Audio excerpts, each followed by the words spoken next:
Ito pong content ko ngayon mga kaistorya ay tungkol po sa malaking bangungot ng China na matagal na po nilang kinatatakutang mangyari. As in napakatagal na po nito mga kaistorya. Mula pa po ito doon sa dating leader po ng China na si Hu Jintao na predecessor po ni Xi Jinping. Pag nangyari itong bangungot na ito mga kaistorya, literal po na magsa-shutdown ang China. Kung bakit, maiintindihan po ninyo yan habang dinidiscuss ko po yung mga references na ipapakita ko sa inyo.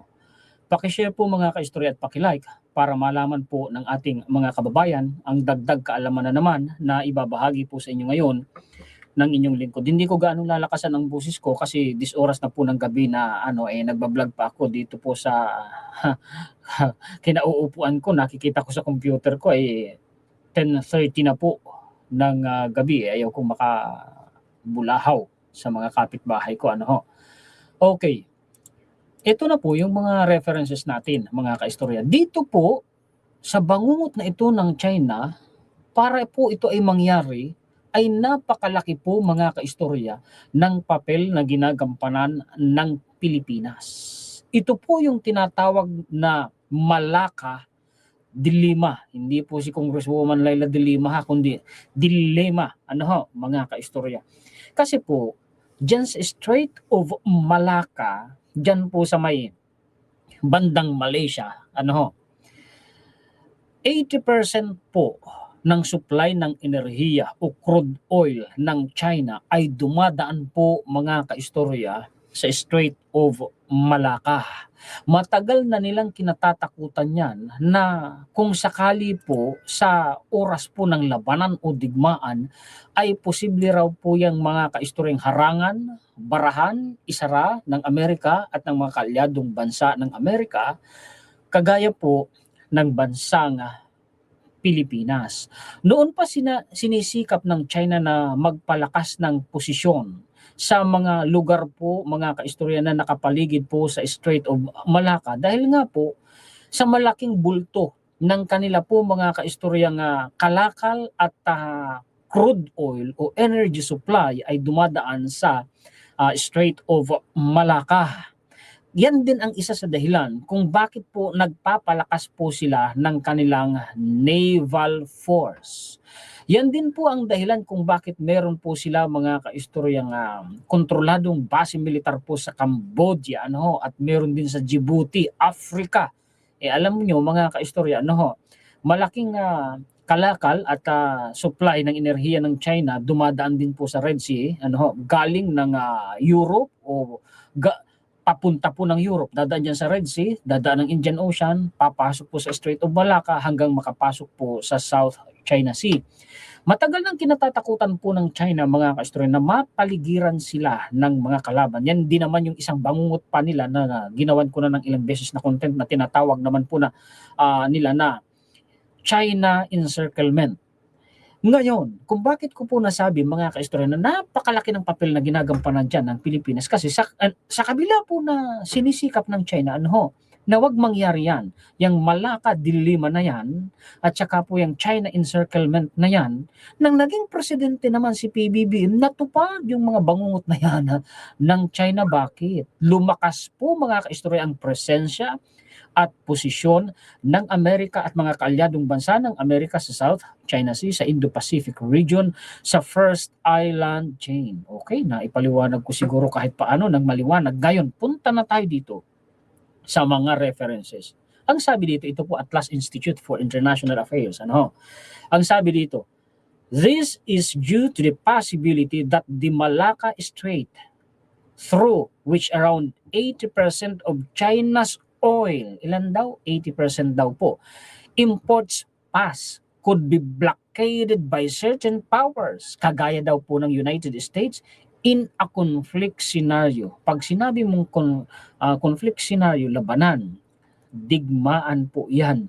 Mga kaistorya. Puntahan nga muna natin kung saan yung Strait of Malacca na yan para po may idea kayo mga kaistorya. Strait of Malacca.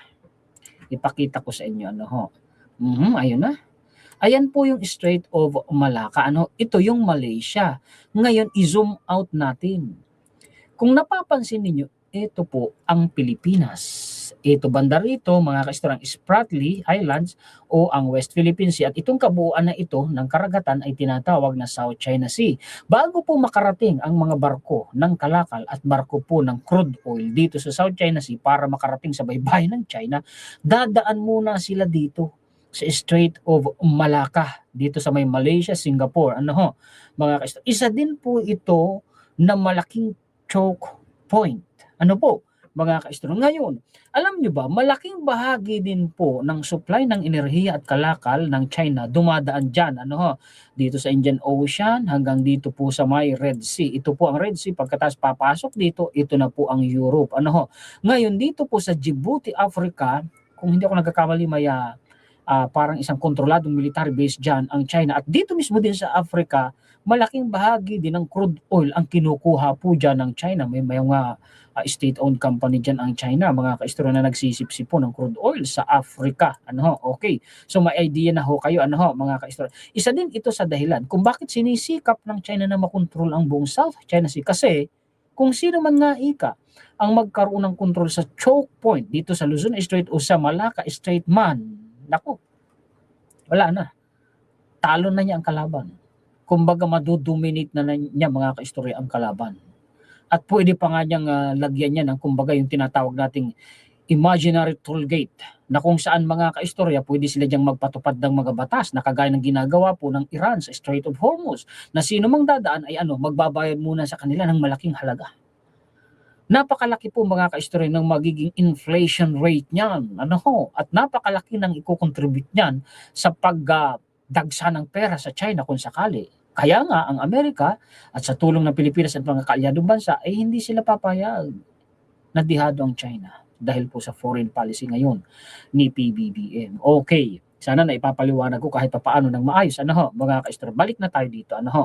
Simulan natin dun sa title. Navigating the Malacca Dilemma in 2025. Basahin natin. How China's efforts to address its key strategic vulnerability continue to encounter obstacles despite billions of dollars of investments. Ginagawa nila lahat ng pagsisikap. Gumagastos pa nga sila ng mga napakalaking halaga para lang wag mangyari yung bangungot na kinatatakutan nila sa Strait of Malacca. Pero sadyang marami raw pong hadlang. Basahin natin ha.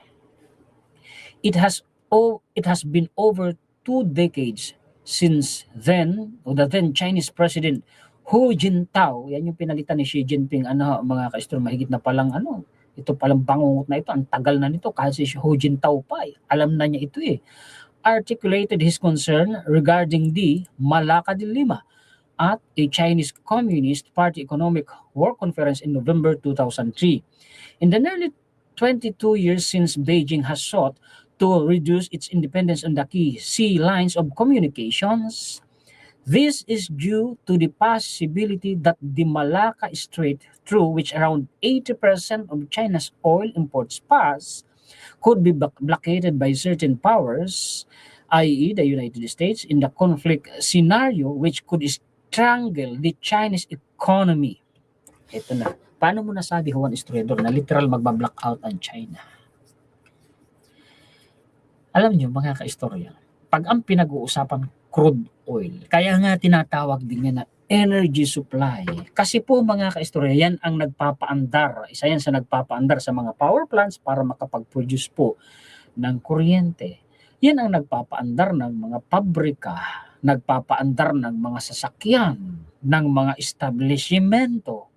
Pag hinarangan niya ng Amerika at saka po ng mga kaalyadong bansa gaya ng Pilipinas, black out ang China. Bagsak ang ekonomiya nila kasi hindi lang po enerhiya na supply ang mawawala sa kanila. Pati na po, mga kaistorya, yung import at exports nila ng mga kalakal, barado. Naintindihan natin ngayon, mga kaistorya. Sige, dito po tayo sa baba. The dilemma, the Malacca Strait is a key strategic maritime, choke point located between the Sumatra Islands and the Malay Peninsula. Kagaya din po ng Luzon Strait, parehong choke point, with a yearly average of around 3.5 trillion US dollars in global trade. Nako, kita ninyo. Kita ninyo. Kung makukontrol yan ng China, ang kaso wala, hindi nangyari. Baliktad pa ang nangyari, Just over a quarter of all international maritime trade, 1/4 pala ng kabuang trade sa buong mundo ang dumadaan dyan, passing through the waterway connecting the Indian and Pacific Oceans. Critically for Beijing, close to 2/3 of all Chinese maritime trade passes through the strait. Naku, 2/3, pinagtatlo na bahagi yung kabuang trade ng China, kalakal ng China, kung pinagtatlo yung kabuuan, 2 bahagi dumadaan dyan sa Strait of Malacca, including around 80% of its oil imports, with the People's Republic of China importing approximately 60% of the crude oil consumed by its economy all over year 2024.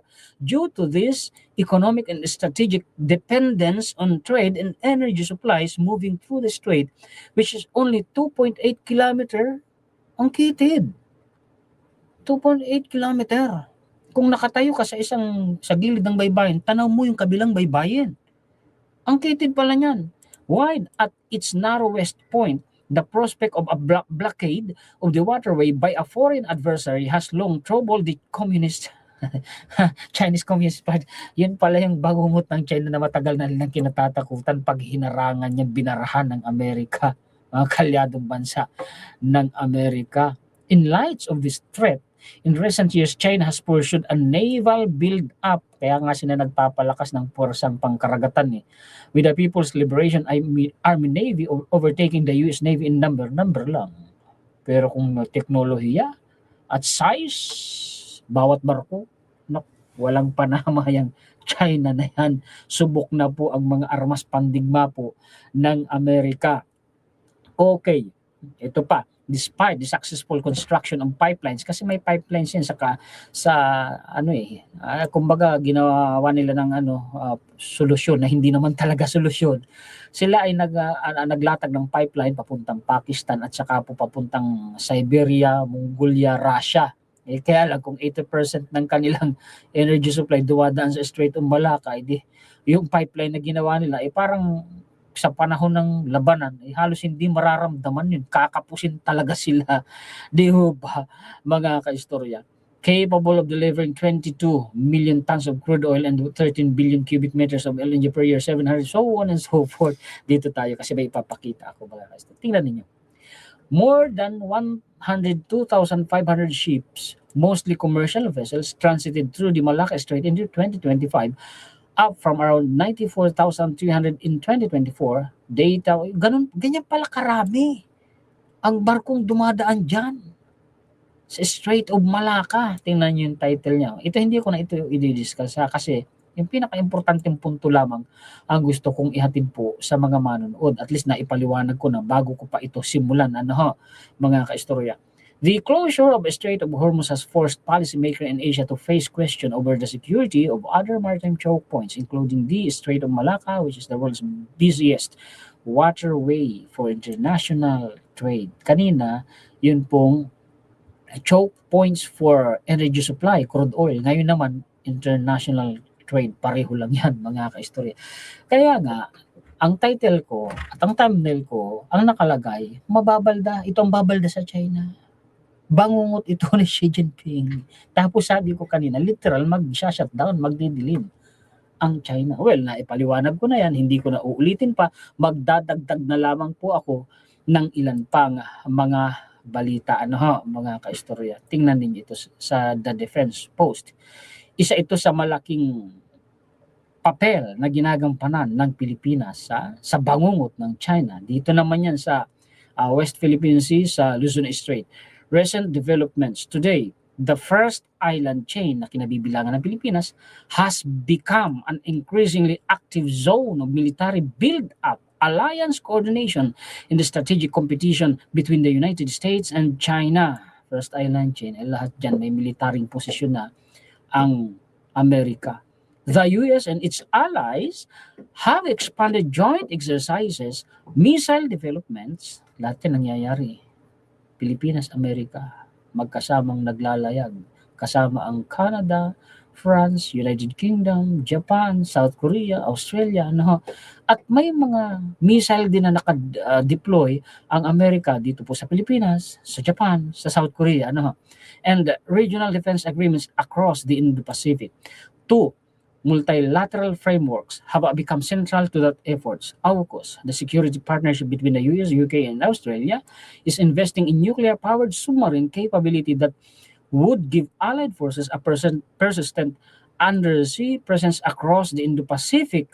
Hindi lang China ang nagpapalakas ng presensya sa ilalim ng karagatan, kundi yung mga makakapangyarihan at maunlad na bansa na kaalyado ng Amerika. Sama-sama sila. Directly relevant to controlling the chain's key choke points in Quad. Bringing together the US, Japan, Australia, and India has deepened coordination on maritime domain awareness, technology sharing, and regional security, effectively expanding the coalition of powers with a stake in keeping the first island chain accessible to allied forces. Exercises such as Balikatan, di ba? Literal na binanggit yung sinasabi ko kanina. Exercises such as Balikatan in the Philippines have focused on coastal defense, anti-ship warfare, and rapid response operation near key maritime choke points in Taiwan. Di ba? Naniwala na kayo doon sa sinabi ko kanina, doon sa isang content ko na nauna. Di ba? Ito, dagdag na lamang po na balita, mga kaistorya. Tinutulungan daw po tayo, mga kaistorya, ng Japan. I-play ko nga ito, bakit ba napunta ako ron? Basahin ko ang caption ha. Ganito na lang. Japan is helping Philippines build an invisible air shield to deter China in the South China Sea. Ito po sa Indo-Pacific Report. Philippines may soon expand its fleet of Japanese-built Mitsubishi Asia radars under the Horizon 3 modernization program. But this story goes far beyond another military purchase. Yung minomodernize po ang sandatang lakas natin. Pangunahin na po ang Navy natin. In this video, we explain why modern air defense begin with early detection, how additional radar coverage can reduce surveillance blind spots across the Philippine archipelago, and why Japan has become one of the Manila's most important defense partners. From Mitsubishi Electric Advanced ASA technology for the future of an integrated air defense system, discover why the ability to see first may become the Philippines' greatest strategic advantage in the Indo-Pacific. May mga high-tech na din tayong radar naka-install na po sa mga warship natin. From Germany po yun. Ginawan ko din po yun ng content. Sino nakapanood sa inyo? Yung mga sulit ka istorya natin na laging nakaabang kay Juan Historiador. Meron pa. Wait lang, i-ayos ko. Ito. Ang sabi naman dito, the Philippine Department of National Defense is close to releasing the notice of award for the acquisition, bibili installation and integration of close-in weapon system and towed array sonar system to the 2 Jose Rizal class frigates of the Philippine Navy. Something like radar or sonar din po yan. Mga kaistorya. Ito pa, dagdag na lang ito. Page, Australia condemn China South China Sea moves deepen defense ties to the rescue, ang Australia, sa Pilipinas. Yan yung nagpukpukan yung porsa ng China at ng Pilipinas doon po sa Ayungin Shoal sa BRP Sierra Madre. O diba, makakapangyarihan at mga malalakas na bansa ang kakampi natin. Yan yung sinasabi ko noon pa na paulit-ulit. Kukuyugin ng China kung ang Pilipinas talaga ang susugurin nila. The Philippines in Australia on Friday condemned China's recent actions against Philippine vessels in the South China Sea and said they were moving closer to a new defense agreement to strengthen military cooperation. Meron na naman agreement.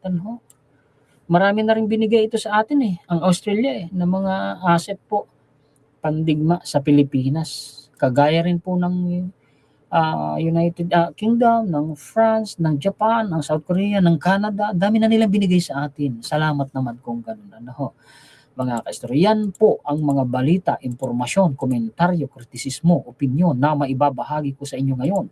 Paki-share naman po at paki-like. Ito po mga kaistorya ay pampamulat sa atin pong mga kababayan. Maraming salamat sa inyong mga sulit kaistorya sa buong mundo. Mabuhay po kayo. Shout out po sa inyong lahat. Maraming salamat higit kanino man sa atin pong Panginoon.